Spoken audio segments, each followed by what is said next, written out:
That's what they call me. I promise that you never be. Some US banking corporations and insurance conglomerates may be too big to fail, but no football club, regardless of their stature, can ever assume that they have a God-given right to remain at the top. If Barcelona are in any doubt about this fact, they need only look at AC Milan. The Rossoneri arguably had the best team in world football during the mid-2000s. They are 7-time European champions, and they were crowned champions of Italy as recently as 2011. And yet, AC Milan have now gone 9 years without a major trophy. They have failed to finish in Serie A's top 5 for the last 7 seasons, and their biggest goal threat was born before the dinosaurs were wiped out by a super asteroid that was 10 kilometers in diameter. It's a decline that might seem unthinkable for a club like Barcelona, who haven't finished outside of La Liga's top 2 in over a decade. But the warning signs are there. Last week, Barcelona were dumped out of the Champions League in truly extraordinary fashion. Bayern Munich battered Barca from pillar to post, putting 8 goals past the Catalan giants, with the added humiliation of their own player coming on as a substitute to make an assist and score 2 goals during his brief time on the pitch. It was the heaviest Barcelona defeat in 69 years, the first time in which the club has conceded 8 goals in 74 years, and the joint heaviest Champions League quarter-final defeat of all time. In the aftermath of the defeat, Barcelona's sporting director Eric Abidal sacked the club's manager Quique Setien, before Abidal had his own contract terminated by the club. It's a deeply ugly set of circumstances for a team that labels itself more than a club. And whilst the phrase crisis is brandished all too frequently in football these days, Barcelona are a club in exactly that. For the last 15 years, I don't believe there has been a better team in world football than Barcelona. And as for the Barcelona team between 2008 and 2012, I don't think there has been a better team in the entire history of the sport. At their best, which was probably in 2011, Barcelona was so good that it was an achievement just to win the ball off them, never mind beat them. In Sergio Busquets, Xavi and Andres Iniesta, they are the finest midfield trio ever assembled, all graduates of Barca's own La Masia Academy, combined with a couple of classy imports like Dani Alves and Javier Mascherano, and topped off with the greatest player to ever play the game in Lionel Messi. There has never been a more talented crop of youth graduates from a single team over the course of a single generation than the group that came through at Barcelona between Carlos Puyol and Sergio Busquets. From this level of brilliance, and Barcelona reached near footballing perfection under Pep Guardiola at times, there had to be a come down. Just as there had to be at Manchester United, once Alex Ferguson retired and the class of 92 one by one fell by the wayside, or after Johan Cruyff left Ajax during the mid-1970s.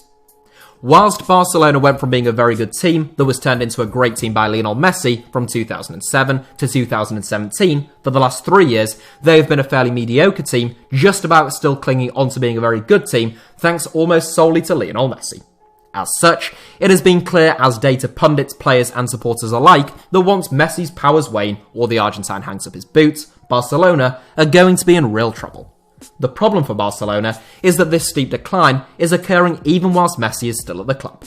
Now, of course, Barcelona were right to sack Quique Setien, just as pretty much any club outside of Hull City would sack their manager after shipping 8 goals. And I must say that I do believe Setien did a particularly terrible job at the Camp Nou.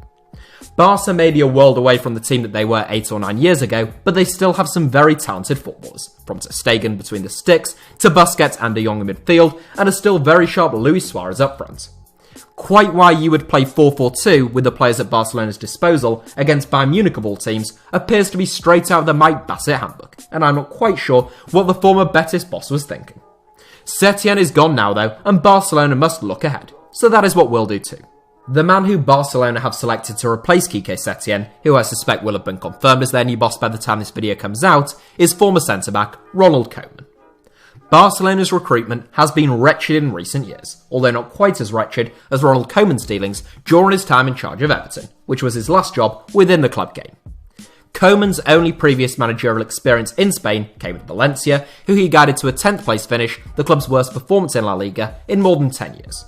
Admittedly, he did also win the Copa del Rey, but the general consensus among Valencia fans was that he was useless. And whilst Koeman has done a decent job in rebuilding the reputation of the Dutch national team, there are grave differences between managing a club and international level. Personally, I believe that there are only 2 possible explanations for Barcelona appointing Ronald Koeman. One is that they are delusionally clinging on to the idea that because Koeman was a star man in Barca's dream team under Johan Cruyff, that he will magically be able to bring back brilliant football and trophies to the Camp Nou, while simultaneously turning Arturo Vidal into the second coming of Michael Laudrup, which, in case you can't tell, I don't think is very likely. Or they have a cunning, potentially genius or potentially catastrophic plan up their sleeves, the like of which even Baldrick himself would never have dreamt up. You see, Barcelona have a problem. They have lots of players who aren't good enough to play for Barcelona. Yes, Martin, I'm looking at you. And their team is still highly dependent upon the players who were starring for them a decade ago and who are now all the wrong side of 30. They have another problem of sorts, which is that whilst they have a handful of seriously talented youngsters, we're not talking about 20 or 21-year-olds who they will soon be able to hang their hats on as their main men. We're talking about talented 16 and 17-year-old kids who need time to develop and aren't yet ready to compete for things like the Champions League. Whoever replaced Quique Setien had a huge task on their hands, overseeing one of football's toughest rebuilding jobs, all whilst continuing to compete for trophies and play brilliant football, both of which are just about the minimum expectations at the Camp Nou. Now, it is no secret that Barcelona view Xavi Hernandez as a long-term candidate to manage the club, and it seems highly likely that he will take the reins at some stage, perhaps within the next 3 years. Of course, Barca could simply have appointed Xavi now. I suspect the Spaniard will be willing to wave goodbye to a very healthy salary in Qatar to manage his boyhood club, but the Barcelona job right now would very possibly ruin a talented young boss like Xavi. Look at other rebuilding jobs that we have seen from across the world of football, say David Moyes at Manchester United or Unai Emery at Arsenal. Regardless of your views on Moyes and Emery's managerial talents, any manager in world football, whether it be Jurgen Klopp or Brian Clough, would have struggled with those jobs, particularly the one at Manchester United. What you really want as a young manager like Xavi is something like the set of circumstances that Zinedine Zidane inherited at Real Madrid when he replaced Rafa Benitez. When Zizou took over at the Bernabeu, he inherited a squad that was struggling, had low expectations, at least in his first half season, and had a squad laced with quality and potential that he could unleash. It's a similar story at Chelsea right now, where I believe the Blues transfer ban was actually a blessing in disguise for Frank Lampard, since it created a narrative of plucky old Chelsea. It gave Lampard a season to assess his squad before identifying any new targets, and he inherited a squad with lots of talented young players who are capable of stepping into the first team and becoming big players for the Englishman. Don't take anything away from the job Lampard has done, and certainly not the superb success of Zidane at Real. My point is purely that they inherited a more hospitable set of circumstances for a new or young manager, and had they been tasked with a job like the one at Old Trafford in 2013, they too may now find themselves managing West Ham. I don't think it's unthinkable, therefore, that Barcelona are hoping Ronald Koeman will be able to navigate the choppy waters of clearing out some of the deadwood and handing opportunities to Barca's talented teenage cohort, whilst keeping Xavi waiting in the wings to step in once all his old teammates are gone. Nelson Semedo has learnt some semblance of defensive positioning, and the likes of Ansu Fati and Ricky Puig are ready to become key men at the Camp Nou. Barcelona may be thinking, worst case scenario, Koeman does a poor job. We finished second a couple of times, maybe even third, and failed to win the Champions League, only for us to give him the axe and bring Xavi in. Best case scenario, Koeman turns out to be the second coming of Christ, he works miracles over the next few years, and we can bide our time to bring Xavi in whenever things look like they might be starting to turn stale. Of course, and I want to make this absolutely clear, this is all wild Alex Jones-style speculation. But if this is the case, I think the danger for Barcelona is that they haven't properly assessed the worst case scenario. I have long felt that Lionel Messi would retire at Barcelona, and I still think there's probably a 70-30 chance that he will, but that probability is falling all the time. The Argentine is 33 years old, and whilst he could play until he was 40 if he avoids any catastrophic injuries, he probably has around 3 years left in which he can be the spark that routinely wins games and perhaps trophies for a team. If I were Lionel Messi, and I can assure you that very sadly I am not, but if I were, I wouldn't be too impressed by the appointment of Ronald Koeman. Messi doesn't have the time to watch Project Ronald go down the pan for Xavi to come in and sweep up the mess, leading Barcelona into their next era. He needs to be competitive now. Strip the emotion away if I were Lionel Messi, and I had the choice of playing in the current Manchester City side under Pep Guardiola, or the current PSG team, or this Barcelona team under Ronald Koeman's stewardship. I know which one I would fancy, giving me the best chance of winning a hatful of trophies and a crack at a 5th Champions League crown.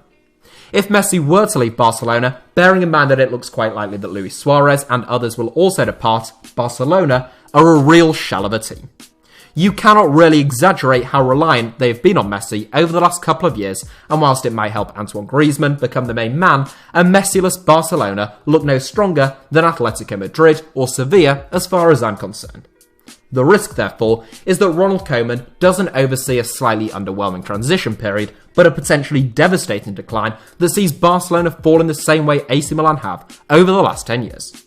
Ultimately, what really needs to happen at Barcelona is for Josep Bartomeu to do the honourable thing and resign. The 57-year-old was an unpopular choice as president among many Barca fans in 2014, and those fans have since been proven right.